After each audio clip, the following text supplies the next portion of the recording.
प्रणाम। मनमोहक कृतियों पटल मोहन कृति पटल पर जुड़ी समस्त कृतिकारों को प्रणाम, अभिनंदन, हार्दिक स्वागत करनो। आज हमारे बीच जुड़ रही चंपावत बटी डॉक्टर तिलकराज जोशी जी, श्रीमती चंपा जोशी जी और आदरणीय प्रकाश चंद तिवारी जी हमारे हल्द्वानी पर जुड़े सन और कृतिकार हमारे बीच में जुड़ते रहो। कहानियों क्रम में आज एक नई कहानी हम सुनो डॉक्टर तिलकराज जोशी जी हम पे पहले मैं उन्हें अभिनंदन करनो, स्वागत करनो। अब रचना सुने वे कृतज्ञ। नमस्कार। मोहन कृति पटल खन मैं जो उपस्थित है प्रकाश चंद्र जी और जो आप उपस्थित हाल उन सबन खन सादर नमस्कार थे। आज मेरे कहानी से टिकदा।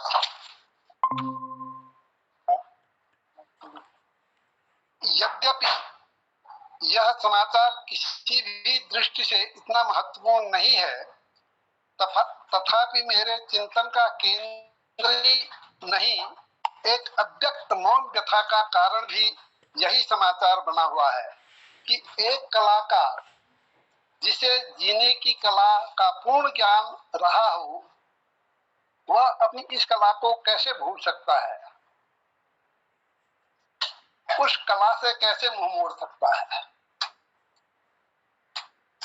मुझे आज से लगभग 30 वर्ष पूर्व की वह घटना याद है जब मैं संभवतः चौथी पांचवी कक्षा में पढ़ता रहा हूँगा और एक क्षीण एवं वृद्ध व्यक्ति से मेरी स्मृति के अनुसार पहली भेंट हुई थी,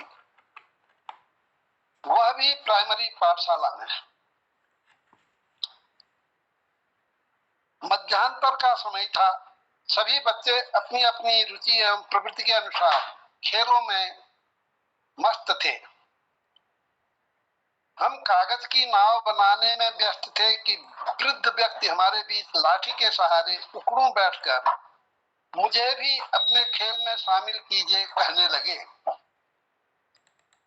मेरे साथ के सभी बच्चे उनकी इस फरमाइश पर हंसने लगे। मैं उन्हें घूर कर देखने लगा। एक लड़का कहने लगा, बुढ़े होकर हमारे साथ खेलने के लिए पागल हो?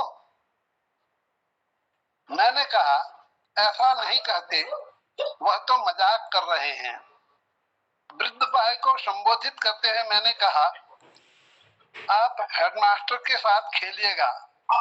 उन्होंने मुझे बड़े प्रेम से देखा और पूछा, तुम पैती जोशी जी के पुत्र हो? जी हाँ, मैंने उत्तर दिया। देखिए, आप लोग मुझे अपने साथ इसलिए नहीं खेलने देना चाहते हैं कि मैं अभी अपना नाम विद्यालय में नहीं लिखाया है। मैंने अपना नाम विद्यालय में नहीं लिखाया है। मैं आज भर्ती होने वाला हूँ, आया हूँ। सभी बच्चे चिल्लाने लगे, अरे बुढ़े, मरने की तैयारी कर चुके हो और स्कूल पढ़ना चाह रहे हो? मैंने पुनः जोर देकर कहा, आप लोग बाबा जी को ऐसे अपशब्द क्यों कह रहे हो? फिर बाबा जी की ओर उन्मुख होकर कहा, बाबा जी, हम तो इस किराए की बिल्डिंग में पढ़ रहे हैं। अब ऊपर सल्ला के धार में एक नया स्कूल बन रहा है। आपने भी देखा होगा। उसके बनने में अभी 2-4 साल लगेंगे। इतनी जल्दी क्या है, आप उसी विद्यालय में पढ़ने आना। बाबा जी ने मुझे गले से लगा लिया और मेरे उत्तर की भूरी भूरी प्रशंसा की। मेरे पूज्य पिताजी तथा अन्य ग्रामीण जन को भी उन्होंने उक्त बातें बताई। वह मिलने पर मुझे आशीर्वाद देते रहे। शना शनः मुझे विदित हुआ कि वह हमारे पड़ोसी गांव के श्री टीकाराम जी हैं और सभी लोग उन्हें टिकदा कहते हैं। यहाँ तक कि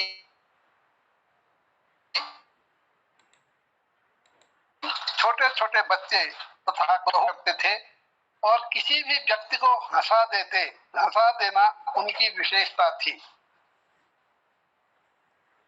एक बार किसी गांव में एक परिवार में 2 बालक अचानक दिवंगत हो गए।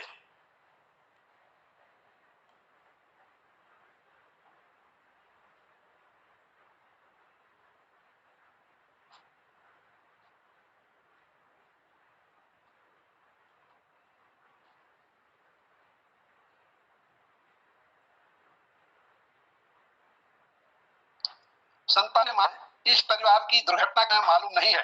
अतः मृतक की मां ने कहा, टिकदा, हम कैसे जी रहे हैं, क्या तुझे पता नहीं है? हमारे दो दो बच्चे बिरवा और केशवा एक ही दिन भगवान को प्यारे हो गए। टिकदा बोले, अरे भूली, तू भी व्यर्थ की बातों में लगी है। मुझे तो लगी है भूख। तेरी बातों से मेरा पेट कहाँ भरेगा? तुझे पता है मेरे गांव में एक अभागी का घर कैसे उजड़ गया? उसके एक ही दिन में माँ बाप भाई सब मर गए और फिर दूसरी बार पत्नी, पुत्र, पौत्र, पुत्रवधू सभी बेल एक ही दिन में निर्मूल हो गए। फिर भी वह व्यक्ति जी रहा है। सुनने वालों को अत्यंत दुखद आश्चर्य हुआ कि इतनी बड़ी दुर्घटना उनके पड़ोसी गांव में घटित हुई है और वे लोग उसके अनभिज्ञ हैं। तभी सभी ने आश्चर्य से पूछा, किस अभागी के घर यह दुर्घटना हुई और कब हुई? किसके बताऊं? टिकदा ने अंगुली से अपनी खोपड़ी में चोट मारते हुए कहा, इसी टिकदा के घर में। उस परिवार को यह विदित था कि टिकदा माँ बाप की एकमात्र संतान थी। माता पिता अवश्य एक ही दिन रात में झोपड़ी में आग लगने से दिवंगत हो गए थे। टिकदा उस दिन रात गांव की बैठक होली में गए थे तो बच गए, किंतु उनके भाई बहन न थे और पत्नी की मृतक पुत्र को जन्म न दे पाने के प्रसव पीड़ा में मृत्यु हो गई थी। परिवार के मुखिया ने मुस्कुराते हुए कहा, टिकदा, तुमने तो मुझे डरा ही दिया, लेकिन न तो तेरे भाई बहन थे और न पुत्र पौत्र आदि, क्योंकि पत्नी पहले ही प्रसव में दिवंगत हो गई। फिर इस बात का क्या दुख है? अरे तुम्हें मालूम नहीं, मेरे माँ बाप भरपूर जवानी में मरे थे और मेरी पत्नी भी। यदि वे लोग जीवित रहते तो मेरे कई भाई बहन पैदा नहीं होते क्या? देख, तेरे बाप ने भी मेरे पिता की उम्र में दूसरी शादी कर 5 बच्चे पैदा किए हैं और फिर पत्नी न मरती तो क्या मेरे पुत्र पुत्रियां उत्पन्न नहीं होती? उनके विवाहोपरांत मेरी बेल आगे को न बढ़ती? मेरी पत्नी कितनी भोली भाली और अच्छी थी। जब वह 6 वर्ष की थी और मैं 12 वर्ष का था तब हमारा विवाह हुआ था। शादी के बाद सभी लोगों की तरह वह मुझे टिकुआ कहने लगी। मेरी ईजा ने झुककर कहा, तेरा वह टिकुआ नहीं है, बेशरम, नाम लेती है। तब दूसरे दिन से टिकदा कहने लगी। उसे फिर समझाया गया कि वह तेरा दादा या दाजू भाई नहीं है, वह तो तेरा दुल्हा हुआ। एक दिन हमारा किसी बात पर झगड़ा हो गया, शायद उसके हिस्से की रोटी खा गया। वह मेरी माँ से शिकायत करने गई, जीव, हमारी कुट्टी हो गई है, अब यह मेरा दुल्हा नहीं हुआ और मैं इसकी दुल्हन नहीं बनूंगी, मैं इसके साथ खेलूंगी भी नहीं। टिकदा की बात सुनकर सभी हंसने लगे। टिकदा ने कहा, देखो, हंसने की बात नहीं है, मुझे भूख लगी है, खाना तैयार करो, फिर बतलाऊंगा कि क्या क्या हुआ। इस प्रकार टिकदा ने अपनी पत्नी के भोलेपन के कई किस्से सुनाते हुए चटपटी बातों से वहां के माहौल में कुछ परिवर्तन कर दिया। उसने भोजन बनवाया, स्वयं भोजन किया तथा 3 दिन से भूखे पारिवारिक सदस्यों को भोजन करने को मजबूर किया। भले ही टिकदा की भोली पत्नी ने टिकदा को ओ दूल्हा कहना शुरू किया हो और पुनः दूल्हा को दूल्हा कहकर पुकारा नहीं जाता है, सिर्फ सुनिए, ओजी आदि कहकर ही ध्यान आकर्षित किया जाता है। सिखलाए जाने पर भी 10-12 वर्ष की उम्र तक उसे संबोधन के लिए कोई उपयुक्त शब्द न मिला हो, लेकिन उस दुखी परिवार को जीवन के रहस्य समझते देर नहीं लगी। वे अपने दुख को उन क्षणों में तो भूल ही गए जब टिकदा ने अपनी ये बातें उनको बतलाई। एक बार टिकदा अपनी गरीबी का उपहास सा करते हुए एक गुड़ की भेली एवं कुछ चने बांटे जा रहे थे। लोगों ने पूछ लिया, टिकदा किस खुशी में मिठाई बांट रहे हो? पहले मिठाई खा लीजिए, तब बतलाऊंगा। और टिकदा अत्यंत सामान्य ढंग से कारण स्पष्ट करने लगे। कल भगवान ने बहुत बड़ा उपकार किया, 3 उपकार एक साथ। 2 जीव अत्यंत दुखी थे इस टिकदा के पास। उनके लिए न तो खाने पीने का जुगाड़ था, न रहने की ढंग की जगह थी। जाड़ों के दिन है, ऐसे में भला नारकी जीवन कैसे कटता? टिकदा अपनी ही उदर पूर्ति नहीं कर पा रहा है, ऐसे विचार आया होगा उन दोनों के। दोनों कल चले गए, अब कोई झंझट नहीं रहा मेरे पास। मिठाई खाते खाते किसी ने पूछ लिया, कौन थे वे, कहाँ गए? मेरे बैल के जोड़े, शेरा और बीरा, दोनों जंगल गए थे। उन्हें बाघ ने देख लिया। बाघ की गंध से वे सतर्क हो गए, लेकिन कहाँ, बाघ तो काफी पहले से ही चौकन्ना था शिकार के लिए। वह झपट ही गया शेरा पर। मैं कुछ समझूं इससे पहले शेरा अपने पीठ पर बाघ को लादे भागा। उसके आगे आगे बीरा दौड़ रहा था।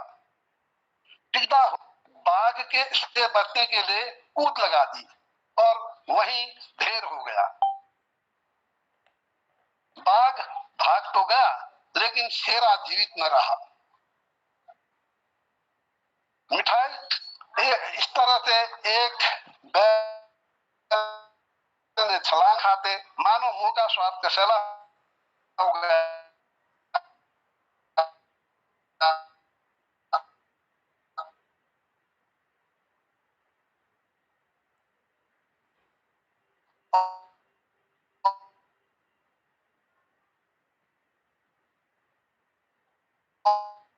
और वह व्यक्ति कहने लगा, मुझे मिली, और पहाड़ को भी फांद गया।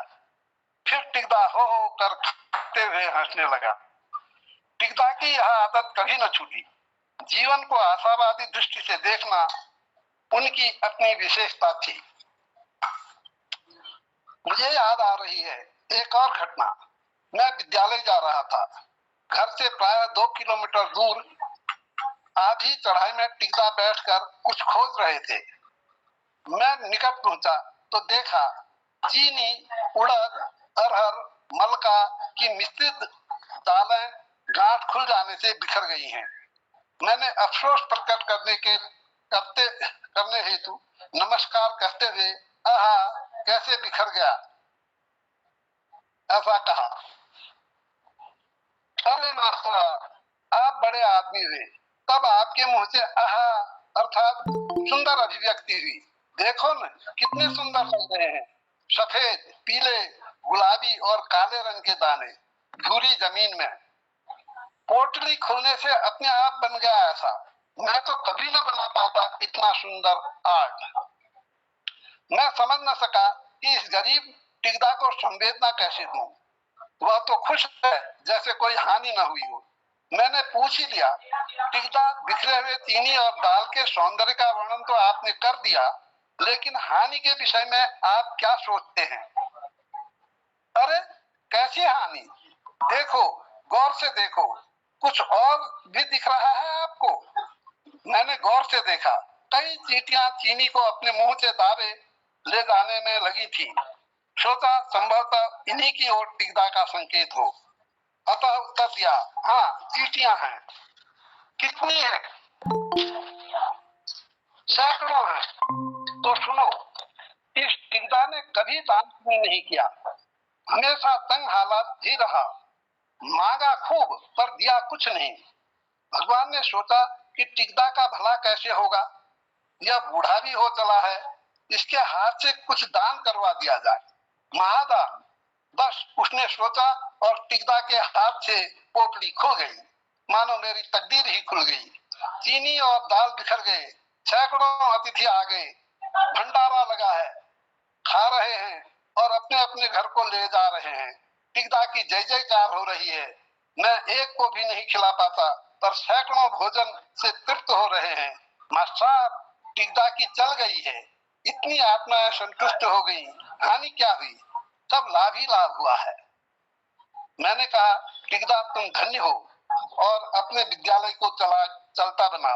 मैं कई दिनों तक सोचता रहा कि वस्तुतः टिकदा महान आत्मा है, अनपढ़ है लेकिन विद्वान है, पहुंचा हुआ योगी है, बेताज बादशाह है। यदि यह सब कुछ न भी है तो एक कलाकार है जिसे जीने की कला आती है, किंतु वही कलाकार आज अपने जीने की कला भूल गया है, जीने से रूठ गया है। विश्वास नहीं होता कि वह चला गया है और छोड़ गया है अपने नश्वर शरीर को, शाश्वत स्मृति को। यही मेरी मौन व्यथा का कारण है। तो ये है टिकदा पर एक कहानी जिसे आपको मैंने सुनाया। और एक बात कहना चाहूंगा, ये टिकदा में जो मैंने कहानी लिखी है इसमें 80% वास्तविकता है, केवल मेरी कल्पना इसमें 20% दौड़ी है। आत्मकथा का रूप है, लग रहा है। बहुत आत्मकथा के रूप में है जी। लगा। चलो, अच्छा लगा, बहुत बढ़िया, बहुत अच्छा, बहुत बहुत सुंदर सर। जोशी जी। डॉक्टर दीप चौधरी जी, आदरणीय उमेश पांडे जी, प्रणाम आपको, स्वागत, अभिनंदन सर। नमस्कार सर, नमस्कार। तो ये कार्यक्रम में हम आज टिकदा एक बहुत सुंदर कहानी हम डॉक्टर तिलक राज जोशी पर सुनी आज, और कहानियों का दौर चल लो। और हम अब इतर वह जानो कि डॉक्टर दीप चौधरी जी पास अगर कोई आपको रचना सुनना चाहनी तो उन्हें अभिनंदन सर, बहुत बहुत स्वागत। फिर हम तिवारी जी को आमंत्रित करूँ। तो पहले मैंने सुनाना है सर? जी सर, स्वागत, अभिनंदन। मैं आजाद हिंद फौज के एक स्वतंत्रता सेनानी की कहानी बता रहा हूँ। वो जो आज से मैंने सन 87 में धारचूला में जब था तो उनसे मैंने नोट की थी। जैसा उन्होंने बताया था मैं उसको एज इट इज बता रहा हूँ। तो एक आजाद हिंद फौज के सिपाही थे जिनका नाम त्रिलोक सिंह बिष्ट। उनके पिता का नाम नरपत सिंह बिष्ट। उम्र 70 वर्ष, तब 70 वर्ष रही, तो आज लगा लीजिए आज अगर वो जीवित होते तो लगभग 102-104 साल के होते। उनका जो गांव था वो ग्राम हाट, धारचूला। तो उन्होंने जो मुझे बताया कि 20 वर्ष की उम्र में हम लोग जो है 4/19 हैदराबाद रेजिमेंट में भर्ती हो गए। उन दिनों भर्ती करने के लिए जो है अल्मोड़ा का वारंट अफसर जौलजीबी में आता था। तो घर में स्थिति अच्छी नहीं थी तो हम भी चले गए। हम ज्यादा पढ़े लिखे तो थे ही नहीं, और हमको जो है सिकंदराबाद में ले गए। पहली जो हमारी फिजिकल टेस्ट हुआ तो वो जौलजीबी में कर लिया, और उसके बाद हमको जो है सिकंदराबाद में ले गए। तो वहां जाकर के भी हम जो है 3 वर्ष तक हमको जो है एक बॉयज कंपनी जैसी थी तो उसमें हमको रखा गया और आर्मी के रूल रेगुलेशन बताए गए। अब हम 3 साल बाद भर्ती हो गए, और भर्ती होकर के सिकंदराबाद से फिर हम आगरा आ गए। अब कुछ दिनों आगरा में रहे, फिर से हमको आगरा से सिकंदराबाद सिपाही बनाकर 19 हैदराबाद रेजिमेंट में 22 जुलाई 1939 को भेज दिया गया। तुरंत बाद हमको जो है सिकंदराबाद से समुद्र के रास्ते, जहाँ आपका ये एर्नाकुलम पड़ता है सिकंदराबाद के पास, तो वहां से हमको सिंगापुर ले गए, समुद्र के रास्ते ले गए। 9 दिन तक हम जहाज में लगातार चलने के बाद सिंगापुर पहुंचे। पहली यात्रा थी जहाज की, तो जहाज में काफी परेशानियां भी रही, कई लोगों को उल्टियां हो गई और हमको जो है क्विनोन की गोलियां हम लोगों को दी थी तो हमने खानी थी। इस तरह से गिरते पड़ते ही समझिए पानी के जहाज में दूर दूर तक कोई धरती नहीं, कोई पक्षी नहीं, सिर्फ जहाज ही जहाज। और सुन रहे हैं तो समुद्र की आवाज सुन रहे हैं, सो रहे हैं, डेक में आ रहे हैं, वो आ रहे हैं, डेक में भी ज्यादा आने का ऑर्डर नहीं हुआ। तो इस तरह से हम लोग लगातार 9 दिन की यात्रा के बाद सिंगापुर पहुंचे। सिंगापुर जब पहुंचे तो मेरा जी मिचला रहा था, तो फिर से वहां पर हमको कुछ हल्की फुल्की गोलियां दी गई और एक कैंप में टिका दिया गया। और 8 दिसंबर 1941 को अंग्रेजों के मध्य और जापानियों के मध्य लड़ाई हो गई। तो एक जगह थी सिंगापुर में कोटाबान। तो कोटाबान में जो लड़ाई थी वो बहुत ज्यादा जबरदस्त थी और हम जिंदा रहेंगे या मर जाएंगे ये हमको कोई पता नहीं था। ना हमारे घर से कोई ऐसी हमको हमारे बारे में जानकारी थी कि हम कहाँ हैं, क्या हैं। उन दिनों तो मिलिट्री में यही होता था कि डू एंड डाई, करो और मरो। बच गए तो बहुत अच्छी बात, नहीं बचे तो शहीद हो गए। शहीद भी होते थे, आज तो शहीद शब्द है, लेकिन तब क्या था, शहीद का कोई मतलब नहीं था क्योंकि हम तो गुलामी में जी रहे थे।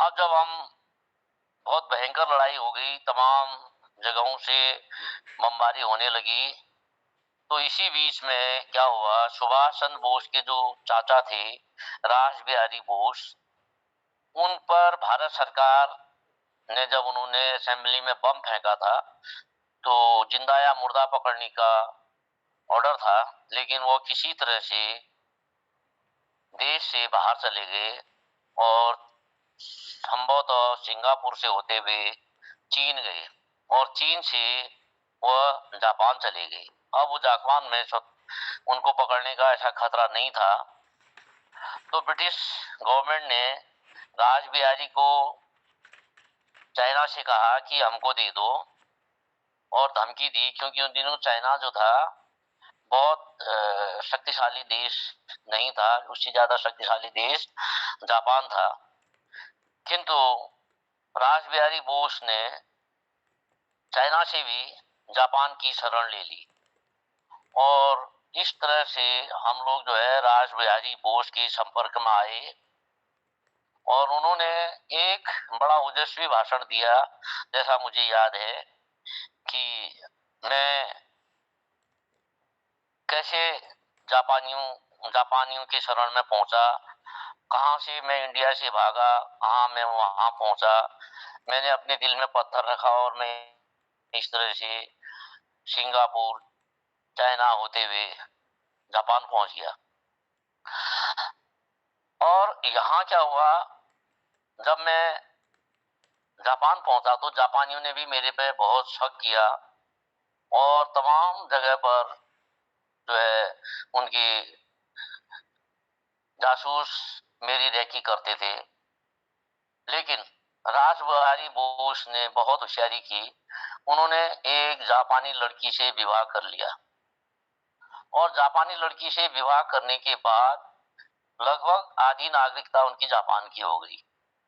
धीरे धीरे उन्होंने जापान में अपना ऐसा प्रभुत्व बना लिया कि अब जापानी जो हैं उनको अपना शत्रु नहीं मित्र मान करके उनको एक राजनयिक के रूप में उनको शरण देती थी। और रास बिहारी बोस ने कुछ पर्चे छपवाए और उन पर्चों को गुप्त तरीके से हमारे जो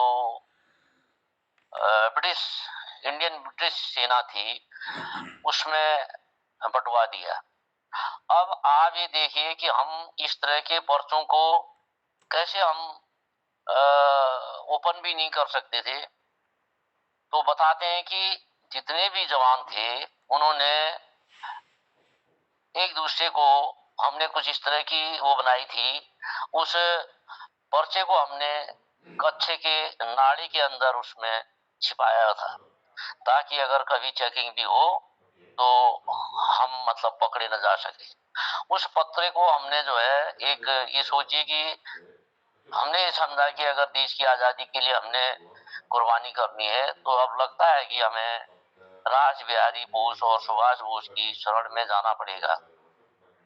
राज बिहारी बोस के बारे में कहते हैं कि उन्होंने वही पहला आदमी था जिसने आजाद हिंद फौज की गठन किया था, और बाद में उन्होंने सुभाष को इसकी कमान सौंप दी थी। इसके लिए उन्होंने एशिया में बहुत काम किया, और जहां हम लोग एक तरह से ब्रिटिश आर्मी के गुलाम थे, भले ही तनख्वाह खाते थे, लेकिन देश तो हमारा था, और हमारी सोच में बड़ा परिवर्तन आया। अब आप देखिए, हिंदुस्तानी सिपाहियों के सर बिल्कुल गंजे कर दिए जाते थे, और ब्रिटिश सिपाही जो होते थे उनको बाल रखने की अनुमति थी। और ये सोचिए कि ये इसलिए भी किया जाता था ताकि डिफरेंस अंदाज आ सके कि ये गंजा सिपाही जो है इंडियन है, कहाँ का है। और सिंगापुर में गुलामों को बहुत ज्यादा अच्छा नहीं समझा जाता था। हमें देखकर चाइनीज जो बार्बर होती थी लड़कियां खास करके, वो हमसे दूर से ही एक कागज में नो एंट्री लिखी रहती थी, तो एक बोर्ड में चिपका रहता था, तो अपनी छाती में लगा के नो एंट्री कह देती थी, क्योंकि वहां पर अंग्रेज जो थी वो चाइनीज सैलून में बाल कटाते थे, और हमको जो है जो कंपनी होती थी सेना की, वहां हमारे बाल गंजे कर दिए जाते थे। ब्रिटिश सेना को ज्यादा पगार मिलती थी। उस समय हमको मात्र 5 रुपया मासिक तनख्वाह मिलती थी। वो भी मिलती क्या थी, एक हमारे जो सर्विस पार्ट टू रजिस्टर होता होगा, वो भी हमें ज्यादा पता नहीं, इतना पढ़े लिखे तो थे नहीं हम। और सबसे बड़ी बात ये थी कि सिंगापुर के लोग भी हमको गुलाम ही मानते थे, और गंजे बाल करना ये माना जाता था कि ये गुलाम लोग हैं। यहीं पर हमको ये जो मतभेद या कहना चाहिए कि जो हमारा प्रति व्यवहार था, हमें इस बात का ज्ञान हुआ कि आजादी और गुलामी के बीच में क्या अंतर है। हम लोगों को बाजार भी नहीं जाने दिया जाता था, और हम बड़े डरे सहमे रहते थे, लेकिन हमारे पास एक अंदर की ताकत थी। हम अपने इष्ट देवों को भी याद करते थे, और जो हमारे पास राज बिहारी बोस के पर्चे थे, ये पर्चे हमारे लिए रामायण या गीता से भी बढ़ के थे। अब यदि अगर हम जापानियों के द्वारा पकड़े जाते थे, तो यह पर्चा हमारे लिए एक नोट का काम करता था कि ये जो है राज बिहारी बोस के आदमी हैं, क्योंकि राज बिहारी बोस ने जापान में अपना अच्छा प्रभुत्व बना लिया था। तो वो पर्चा हम किसी तरह से भी बचा बचा के रखते थे। हमें आपस में बात भी नहीं कर सकते थे, और इसके लिए हमने एक आपस में कोडिंग की थी, और हम आपस में जो हमारे चीनी मिट्टी के जो सफेद वाले प्लेट होते हैं, उनमें अगर हमने मिलना होता था तो कौशन करते थे, अगर हम एक बजाएंगे तो उससे क्या होगा कि एक जना मिलेगा, 2 बजाएंगे तो 2 मिलेगा, 3 बजाएंगे तो 3 मिलेगा। और सबसे बड़ी बात थी कि हम आपस में इतना ज्यादा बोल भी नहीं सकते थे, क्योंकि हमें 2 तरह के जासूसी का खतरा था।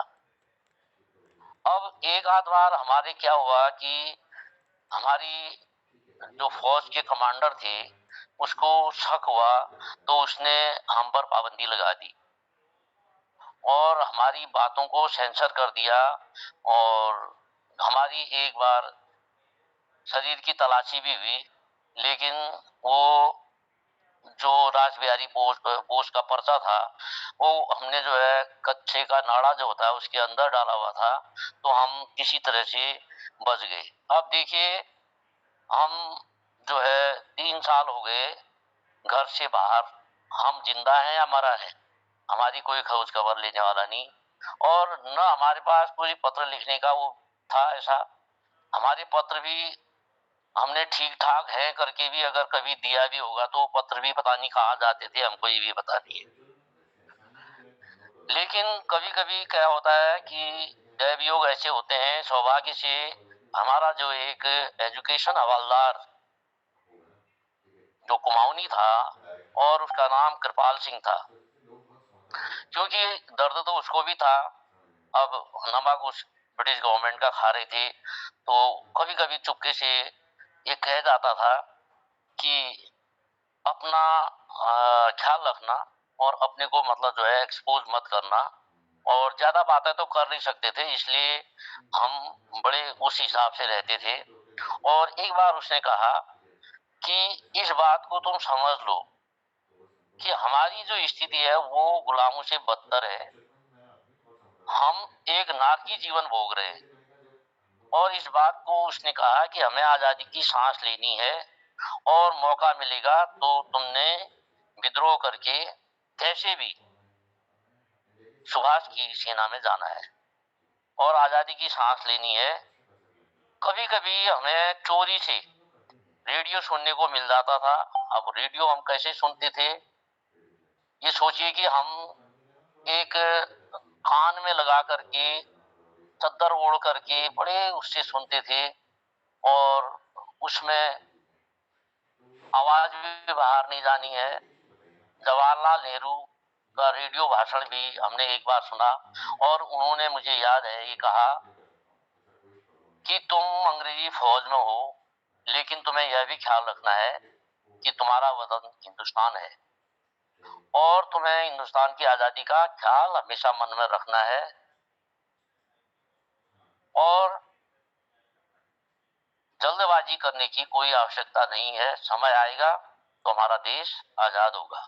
ये जवाहरलाल नेहरू के शब्द हमने जो है रेडियो में सुने, और ज्यादा भी हम इसलिए नहीं सुन सकते थे क्योंकि हम पर तो बहुत ज्यादा पहरा रहता था।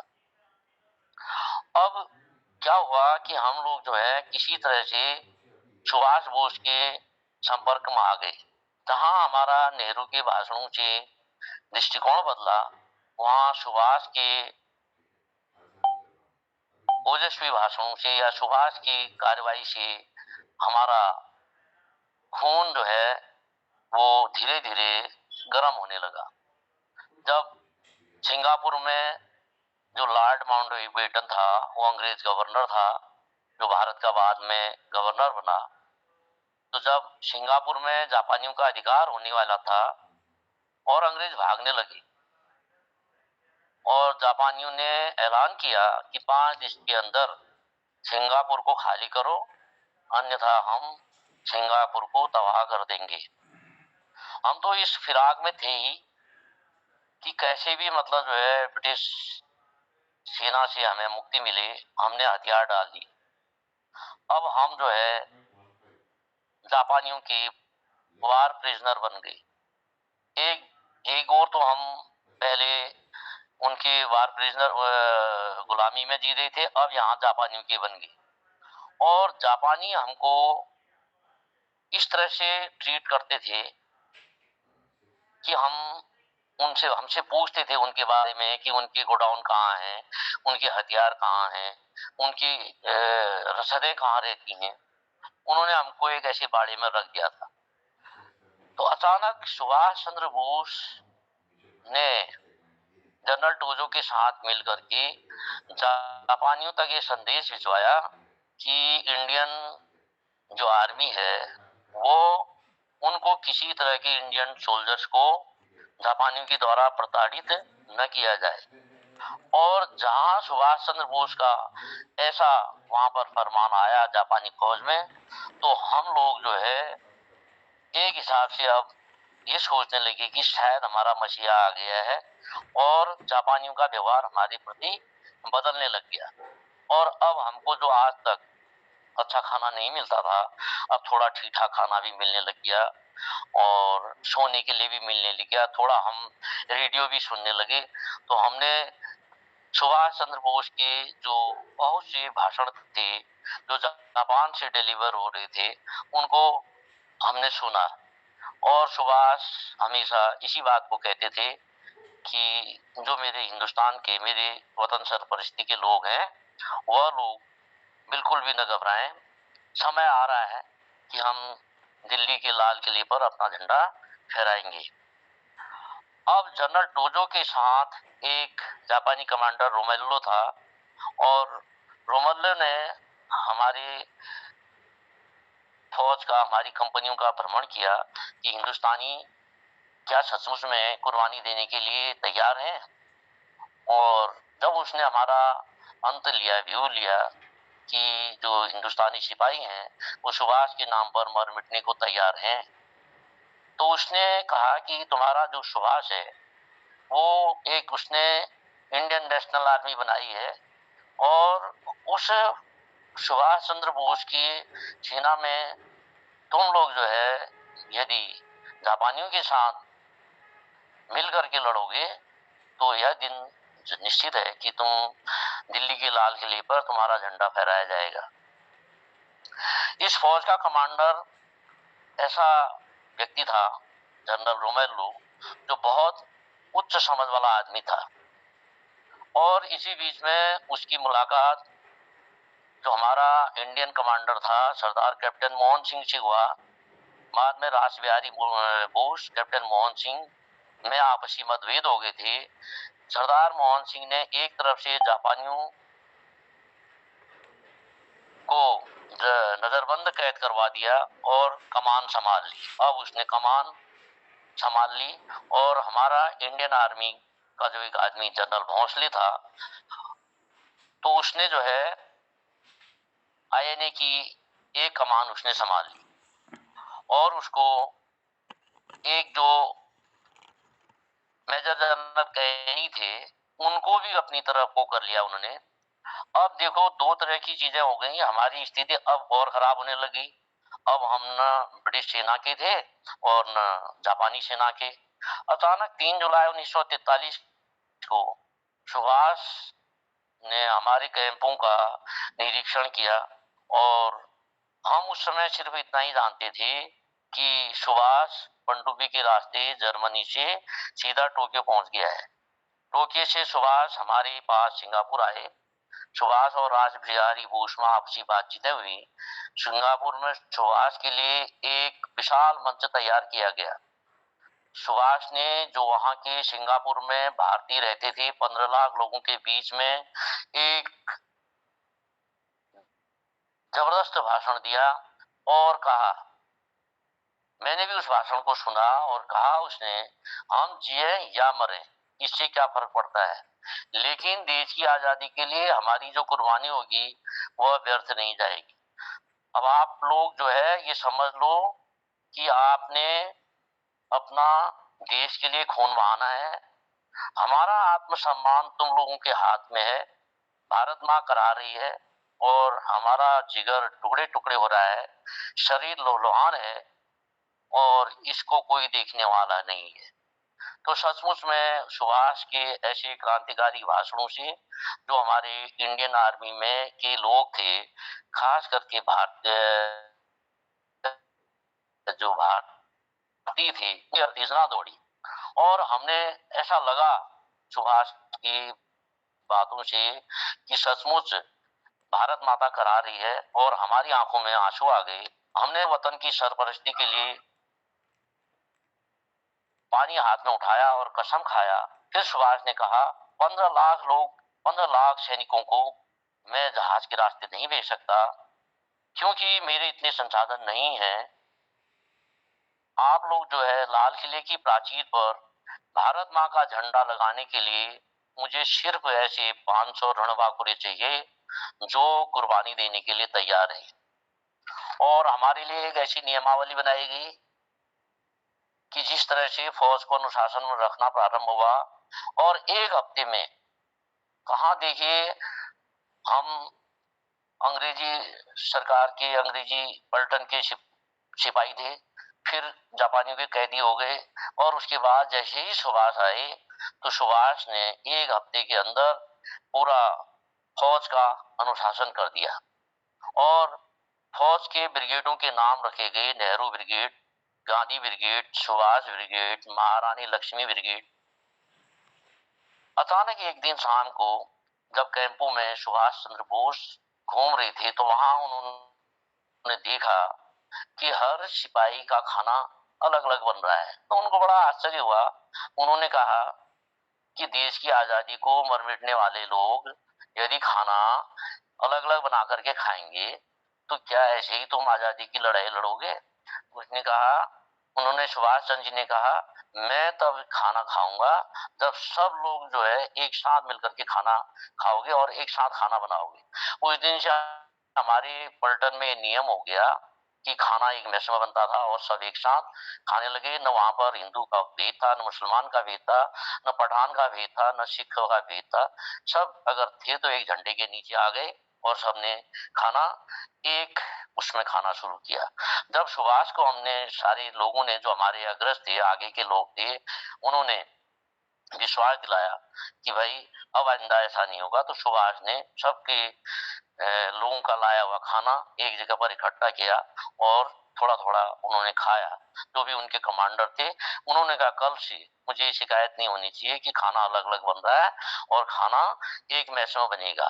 और यहीं पर से उन्होंने कहा कि हमने जो है जय हिंद का नारा अपनाना है।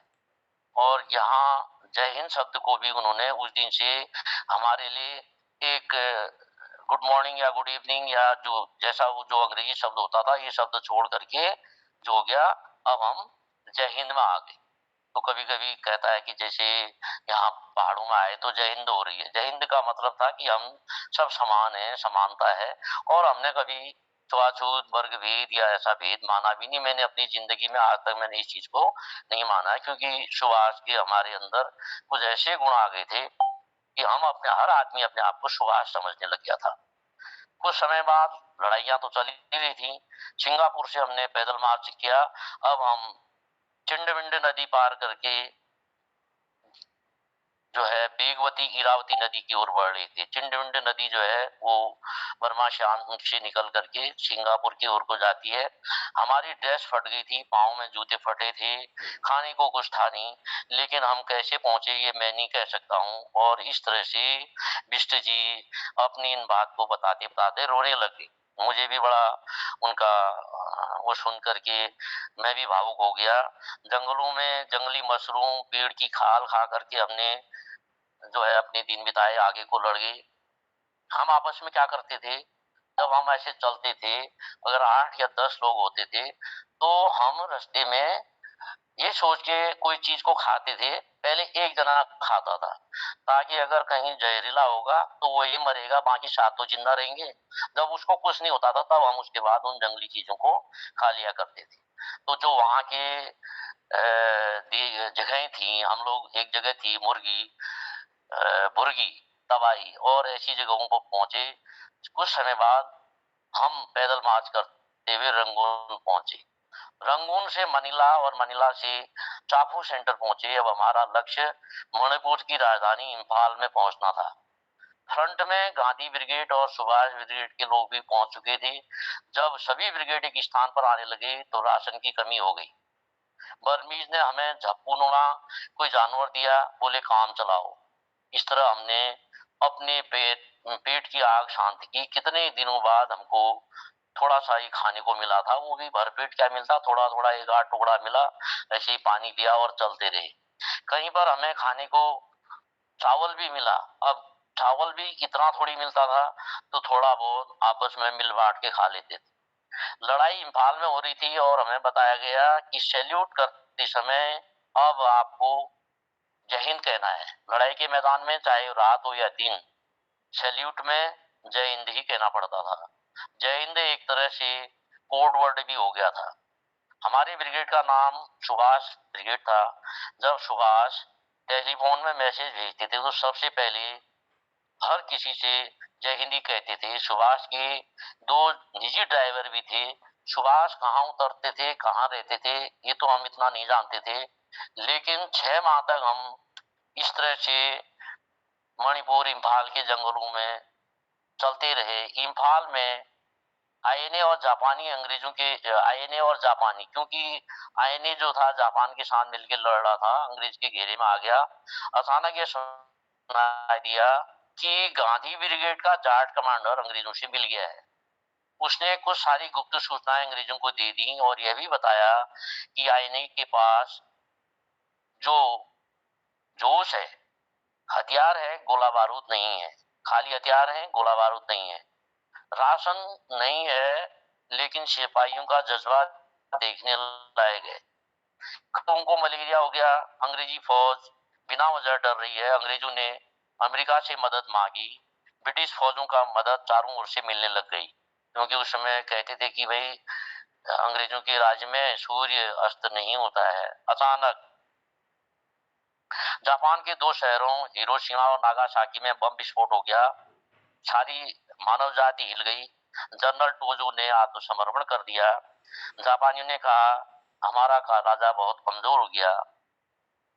बहुत से सिपाही गोली खाकर, जैसे हमारे यहाँ मुगलों से बचने के लिए राजस्थान में महिलाएं सती प्रथा कर लेती थी, तो वैसे ही जापानी भी आपस में एक दूसरे को गोली मार के हाराकारी कर रहे थे। उसको हाराकारी कहते थे। वो हम चारों ओर से गिर गए थे। हमारे कमांडरों का आदेश हुआ कि यहाँ से भाग निकलो। सुभाष ने कहा मेरे हिंद देश के निवासियों, वतन की सरपरिस्थिति में मरने वाले, मेरी चिंता न करो, और तुम जो है मरने की अगर चिंता करोगे तो देश आजाद नहीं होगा। तुरंत यहाँ से निकल चलो। मुझे सुभाष की याद है कि वो लंगर में आते थे, अभी मैंने बताया था, और जात पात का भेद नहीं करते थे और एक साथ खाना खाने के लिए तैयार रहते थे। अब अप्रैल 1946 में हमें कलकत्ता लाया गया, क्योंकि हम वार प्रिजनर थे। अब हम 2 तरह के वार प्रिजनर, एक बार जापानियों के बने, अब अंग्रेजों के वार प्रिजनर हो गए, और हमें जिगर कक्षा में रखा गया। हमारे ऊपर मुकदमा चला। हमारे साथी अनपढ़ थे। अंग्रेज यही चाहते थे, लास्ट दम तक उनको यही कहते थे कि तुम सुभाष को गद्दार कहो, और कहते थे अगर तुम सुभाष को गद्दार कहोगे तो हम तुम्हें माफी देंगे। लेकिन हमने जो उस दिन सिंगापुर में पानी लेकर कसम खाई थी, हमने कहा तुम हमें मार दो, लेकिन हम सुभाष को गद्दार नहीं कह सकते, क्योंकि सुभाष का व्यक्तित्व ऐसा था। हमारे कुछ साथियों ने, जिन्होंने माफी मांगी होगी, उनको कुछ रुपया देकर घर भेज दिया गया। हमने तो माफी नहीं मांगी।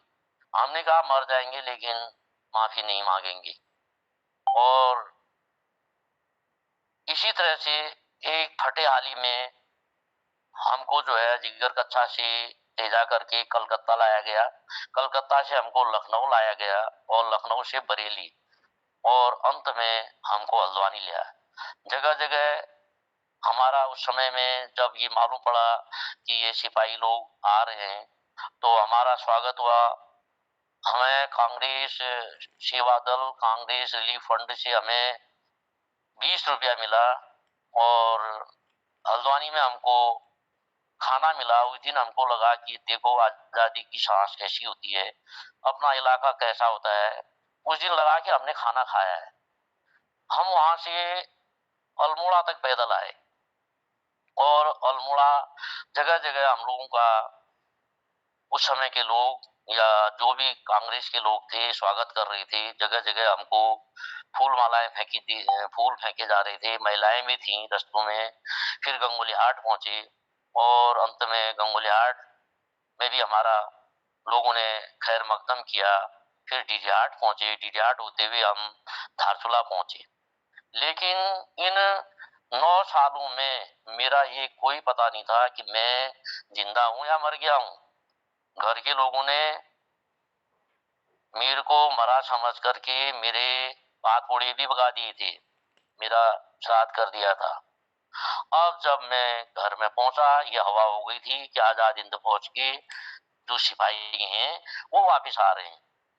तो हमारे घर में एक, मुझे याद है कि बड़ा मेला सा लग गया था, और धारचूला में उन दिनों सड़क तो थी नहीं और सारे इलाके के लोग मुझसे भेंट करने के लिए आए और मेरी कठिनाइयों के बारे में पूछते रहते थे कि कैसे तुम जिंदा रहे, कैसे हुए। अब मैं क्या बताता, अब मैं सामान्य भी नहीं था। इतने दिनों के बाद 9 वर्ष बाद घर आ रहा था, मुझे तो ऐसा लग रहा था कि मैं सचमुच में मर गया था, आज जिंदा होकर के वापस आ रहा। धीरे धीरे लोग बहुत समय तक आते रहे और फिर कुछ समय बाद कब तक आते, उन्होंने आना छोड़ दिया।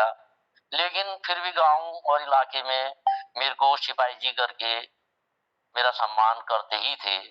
मेरा फिर विवाह भी हुआ। उस समय मेरी उम्र अब लगाइए 20 साल का चला गया तो मैं लगभग 30 साल का हो गया था। अब उन दिनों 30 वर्ष की उम्र विवाह के लिए बहुत मानी जाती थी, लेकिन विवाह हो गया। बाद में मेरे को पीआईडी विभाग में नौकरी मिली। कभी सोचता हूँ आखिर हमने जो किया क्या इसका कोई परिणाम मिला। आज उसने कहा कि मुझे आप पहले व्यक्ति मिल रहे हो जिसने मेरे इतनी जानकारियों को आपने अपनी डायरी में नोट किया और मुझे बड़ी प्रसन्नता हुई कि आपने कम से कम ये प्रयास तो किया कि चलो सिपाही के विवरणों को लिख लेते हैं। तो साहब हम तो अनपढ़ आदमी हुए, लेकिन फौज की वजह से हमने दुनिया देखी, बहुत सी चीजें सीखी और जानकारियां हुई। फिर जब बीच में आईएनए का यहाँ पर उन्होंने कहा कि मैं जवाहरलाल नेहरू के बारे में कह सकता हूँ कि इस आदमी ने, क्योंकि सुभाष चंद्र बोस का तो पता था नहीं कि वो जिंदा है या मरे हैं, लेकिन सुभाष चंद्र बोस ने अंग्रेजों के खिलाफ हमारा बहुत सुप्रीम कोर्ट हाई कोर्ट में केस लड़ी और फ्री पैरवी की। उन्होंने कहा भाई कुछ भी हो ये हमारे देश के सिपाही हैं और इनकी जान जोखिम में जो पड़ी है इनको बचाना हमारा कर्तव्य है। और इस तरह से मैं सुभाष के साथ जवाहरलाल नेहरू को भी सैल्यूट करता हूँ। और सन 1972 में इंदिरा गांधी ने हमको पेंशन दी और क्योंकि इंदिरा गांधी को जब उन्होंने बताया कि जब वो रूस गई थी तो वहां उसने देखा कि कैसे स्वतंत्रता के लिए लड़ने वाले लोगों को वहां की सरकार हर संभव मदद करती है। तो संभवतः ऐसा दिमाग में कुछ आया होगा और हमको ताम्र पत्र भी मिला। और इस तरह से मेरे जो साथ थे वो बेरीनाग के एक बहादुर सिंह थे, आरडीसी के रामदत्त भट्ट थे। यह कहकर बहुत देर तक वो खामोश हो गए और अपनी पुरानी यादों में खो गए। और मैं भी शाम के करीब 5-6 बज गए थे और वहां पर से मैंने उनसे विदा लिया और अपने कमरे को आ गया। ये एक उसकी कहानी है। इसको ये बिल्कुल कहीं पर इसमें कोई कपोल कल्पित नहीं है। जो उस व्यक्ति ने मुझे बताया वो मैंने नोट किया और मुझे भी ये अच्छा लगा कि मैंने उस व्यक्ति के बारे में आज इसमें पटल पर इन बातों को रखा। मैं जोशी जी को धन्यवाद देता हूँ कि उन्होंने मुझे मौका दिया। बहुत बहुत धन्यवाद सर। बहुत आभार। क्या डॉक्टर स्वतंत्रता सेनानी के बारे में इतनी बड़ी जानकारी दी आपने। आज पता चलता है कि हमारे देश के लोगों ने, स्पेशली हमारे पहाड़ के लोगों ने अपना कितना कैसे खून बहाया, कितनी परेशानी झेली है। बहुत बहुत धन्यवाद ये जानकारी देने के लिए। बहुत बहुत धन्यवाद। जी जी धन्यवाद सर। बहुत शानदार, बहुत बढ़िया, आनंद आ गया बहुत। एक डॉक्टर साहब उसकी बहुत आभार व्यक्त करते हुए मैं निवेदन करना चाहता हूँ, इनका शुभ नाम क्या था? इनका शुभ नाम था त्रिलोक सिंह बिष्ट और सन ऑफ नरपत सिंह बिष्ट। उम्र उस समय 70 वर्ष थी, 87 सन में। तो अभी तो दिवंगत हो गए होंगे। वो हाट धारचूला, ग्राम हाट धारचूला के रहने वाले थे। जी जी जी जी, बहुत सुंदर आपने जानकारी दी। और पूरे हमार सुभाष चंद्र बोस जो गतिविधि थी उनर फौज थी और उनर कष्ट और उनर जो एक दृढ़ संकल्पित मन थी वी सब विवरण आप ले हम बहुत साधुवाद देनु आभार व्यक्त करनो सर। और बहुत सुंदर तरीके धन्यवाद। ये चीज पहुंचे, मुझे भी हम चाहूँ कि उनके लोगों तक पहुंचो। कुछ सुनकर के कभी कभी रोमांच भी आ जाता है और ये भी लगता है कि वास्तव में आजादी की लड़ाई में जिन लोगों ने भाग लिया हम लोगों को उनको याद करना चाहिए। कभी कभी इस बहाने से अच्छा है याद भी कर लिया। मैं प्रणाम करता हूँ हमारे बहुत सुंदर। आपका अद्भुत, आप विद्वान हैं। आपके वाणी से तो ये सारी बातें मालूम ही, तो बड़ा अच्छा लगा, नई जानकारी भी। जी जी। और उनकी बात पर हृदय में झकझोर गया कि कितना त्याग किया हमारे विश्व। पटल पर मेरा एक निवेदन है, यदि कोई इस तरह के लोग और हों तो उनके बारे में थोड़ा जानकारी दे देंगे तो संभवतः मेरे पास काफी विवरण है, मैं एक पुस्तक के रूप में निकालूंगा उसको। प्रेमा फेशिया काम कर रखा मैंने, तो मैंने सोच रखा है कि इस पर ही करूंगा। कोई और हो तो बता दीजिएगा जिससे उनके ऐसे विवरण आ जाए। बहुत सुंदर सर, बहुत सुंदर। आपने मुझे इस महान कार्य में आप लगे हैं और ये बातें लोगों तक पहुंचनी चाहिए, हमारी अगली पीढ़ियों तक पहुंचनी चाहिए।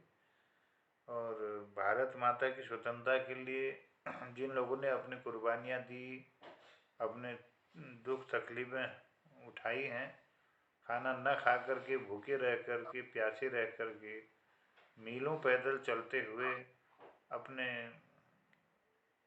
अभाव में जीवन को जिया है, और एक पावन हाँ पवित्र उद्देश्य को लेकर के, है ना। ये आजकल तो ये जो स्वार्थपरक मनुष्य का जो स्वभाव हो गया वर्तमान में, अगर ये बात उनके कानों तक पहुंचनी चाहिए कि उनकी जो आज़ादी है वो किस प्रकार से मिली है। हाँ जी, जरूरी है। हाँ, ये तो बहुत खैर आभार, है सब। बहुत आभार।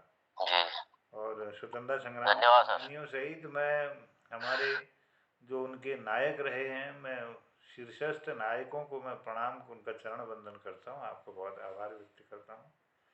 और धन्यवाद सर, इस धन्यवाद। कार्यक्रम को सुंदर बनाने के लिए चलो आज मौका मिल गया, बहुत ये तो पुराना 87 30 35 साल पहले मैंने नोट किया था ये। जी जी जी, बहुत सुंदर सर। तो आज कार्यक्रम समय हो, अब इजाज़त दिला तो हम एक उद्यापन तरफ ले जानो आप, और हमारा बिल्कुल साहब। गिरीश बिष्ट जी आप आशीर्वाद दी दिल और ये उद्यापन लग कर दिल साहब। जय हो, स्वागत। हाँ ठीक है।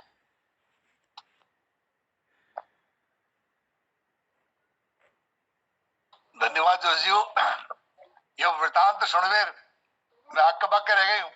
वास्तव में हम किताबों में पढ़ो चंद्रशेखर आजाद हो, लेकिन आज एक पहाड़क व्यक्ति बिष्ट जी भैया इतना बड़ा जबरदस्त बलिदान आज मैंने सुनो चौधरी जी माध्यमल।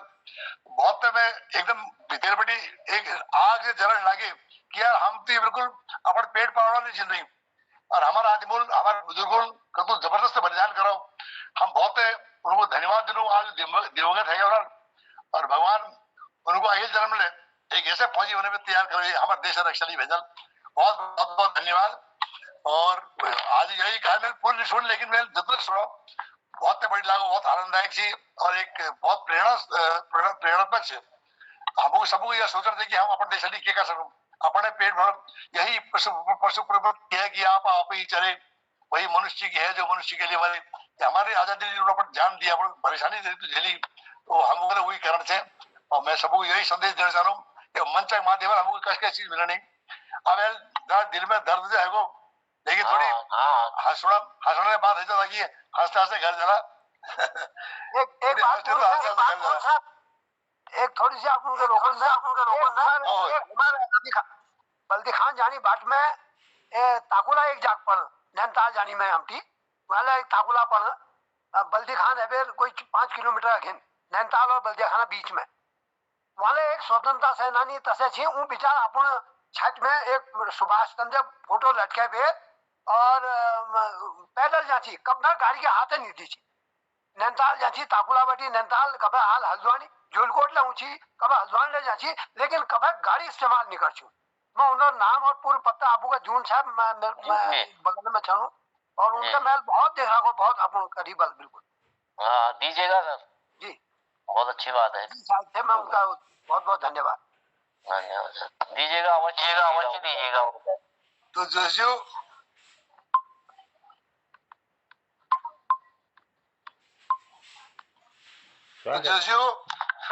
एक बात क्या हो, हमारे हिरदा और डॉक्टर के पास जानी तो डॉक्टर को बोला कि डॉक्टर साहब यार पेट बहुत बढ़ गो, पेट ने बढ़ गो, वेट ने बढ़ गो, कोई दवाई दियो जल के पेट घट जाओ। तो डॉक्टर साहब को यार दवाई हवाई में क्या काम करे, राती ले घूमो, ब्याह ले घूमो, 1 घंटे राती 1 घंटे ब्याह घूमो, और सिर्फ दीर वाट राती दी छुट फूल की राती दी ब्याह के खाया, शाक खाया, सलाद खाया। तो उतना हृदय की गोली डॉक्टर साहब ये दीर वाट जो खांसी, जो खड़े में पैरी खांसी या खड़े में बाल खाड़ी। धन्यवाद। बहुत सुंदर। शुभरात्रि, बहुत बहुत धन्यवाद। शिवरात्रि, बहुत आभार, प्रणाम आपको। सबको प्रणाम, बहुत आभार व्यक्त करते हुए धन्यवाद करनो आदरणीय उमेश पांडे जी, हमारे डॉक्टर दीप चौधरी जी, आदरणीय बिष्ट जी, ललित तिवारी जी, प्रकाश तिवारी जी, डॉक्टर तिलक राज जी, श्रीमती चंपा जोशी जी को मैं सबको प्रणाम करते हुए आभार, धन्यवाद, शिवरात्रि, प्रणाम। ओके।